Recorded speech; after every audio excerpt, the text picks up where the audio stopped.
it seems that everybody was bored during the pandemic. A lot of celebrities and whatnot would find interesting ways to entertain us, and a lot of Instagram video lives and YouTube lives and Facebook lives, and a lot of content creators were able to find avenues where they could, interview certain celebrities, and it's been entertaining. It's definitely, we appreciate you guys, and much respect to all the progressive creators that blew up during this era. And much respect to y'all. You know what I'm saying? Because it takes a lot. Normally what would have took years, some of you creators actually blew up over in 1 year, less than 1 year. Did a couple of videos, made a couple of connects, and you were out of there. So big respect to you, and I'm just let you know this video is in no way disrespecting creators, because I'm not going to knock you for getting money and getting your avenue. This is more or less for a lot of the clout chasing tag-alongs that were around a lot of celebrities, especially in the 90s, that are making these appearances on these videos. Now, let me explain to y'all. So a lot of these content creators, the more popular videos I've seen are the Death Row, Bad Boy eras. A lot of people revisiting the Rockefeller era. A lot of people, saying they know DMX, or, it's a lot of different videos I've seen, and I've disapproved of, because it seems like it's like these people that you don't know, you don't care about, making they're contributing to content that's kind of, to me, it's dry snitching. I'm not even gonna lie to you. At the same time, it's also like some of it just sounds like lies. I think it's dumb. I saw one video where a guy actually said that DJ Quick has something to do with the death of Notorious Big, which DJ Quick promptly responded like, yo, it might be time to go ahead and get a lawyer, which I definitely would suggest to him. You know what I'm saying? You can't just sock cats up no more. You gotta hit them where it hurts. Them cease and desist and them lawsuits. Go ahead and holler at the channel, get that stuff taken down. Because my thing is this: if the information was that relevant, why not say it when the shit happened? But back then everybody was cool. But the pandemic messed up a lot of people's lives, and they'll take whatever they can get. And like I said, a lot of these content creators have blown up, so they're able to pay out a little bit more for some stories. And I'm not mad at the content creators, because I'm not gonna lie, if somebody came to me and said that they knew something about something, I probably would have did it too, especially during the pandemic, the height of the pandemic, because I would have been bored. But being that I don't do that, that's not really my cup of tea. I'm just going to be honest with you. I think it's just lame as hell that a lot of these people are doing this. And like I said, the most popular ones is like the Bad Boy Death Row stuff. It just seems like everybody has info, and then somebody else will come on and contradict that info, or they'll say that they're flat out lying. Like, one of my favorite ones was the Danny Boy interview. Now, I watched the Danny Boy interview on Vlad TV.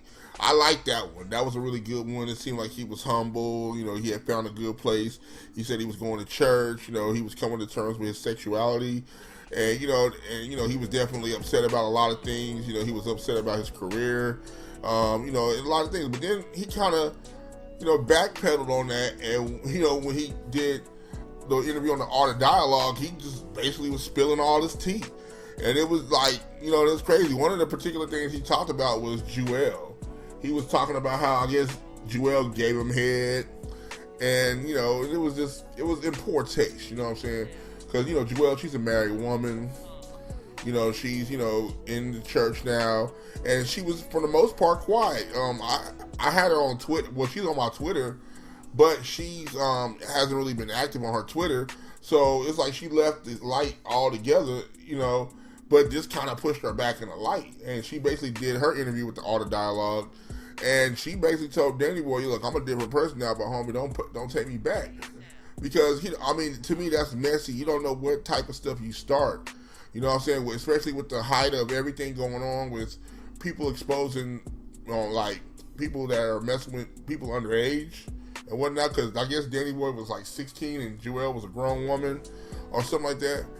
I'm not 100% sure. Like, he was saying stuff about Mary J. Blige and stuff. Mary has yet to respond, but I mean, she's a woman. These are women. No one's going to go after the women because Me Too was made to take out men. So I'm just being 100 with y'all. Like, this type of stuff gets people hurt bad. You got to chill, man. One of the things I pride myself on, during the pandemic, and I wish I would have actually interviewed people.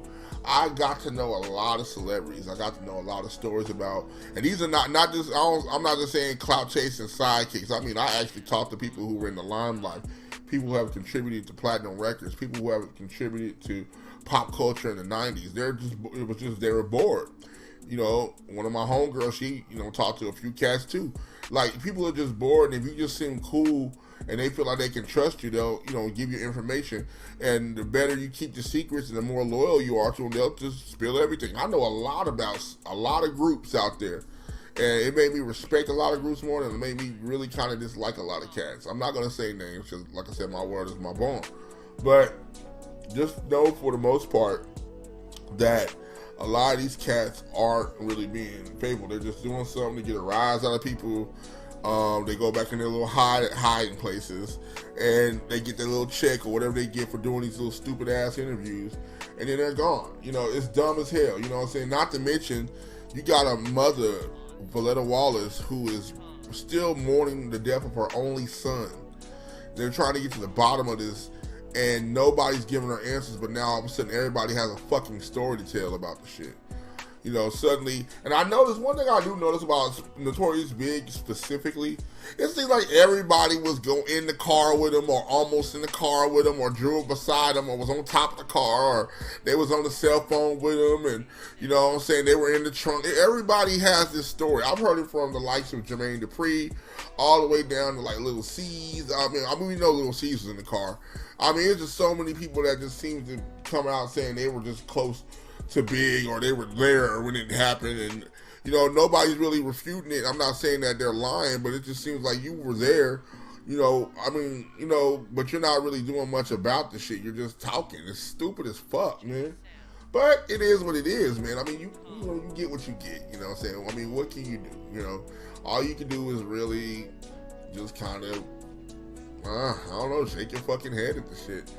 I really, I just laugh at these cats. Honestly, I'll subscribe and support these channels, these new channels that are coming up.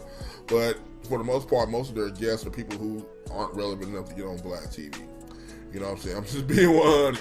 Vlad passing on their interviews, I mean, to me, that's a red flag. But like I said, if the content creators are making these videos and they're getting paid and they're being able to build a brand, that's cool. Do what you gotta do to get where you need to be. Just remember, eventually you're gonna run into the Dazzes, the Corrupts, the Little C's, the Little Kims. You know what I'm saying? You're gonna run into the Snoop Dogs. You're trying to elevate yourself to that. You're trying to elevate yourself to the Puppies. You're trying to elevate yourself to the Maces. You're trying to get the story from the top level celebrities, not just these low level flunkies, the fucking security guards and the homeboys and the gang members that said, oh, well, if Tupac was with us with the Crips, then he'd still be alive because we would have protected him.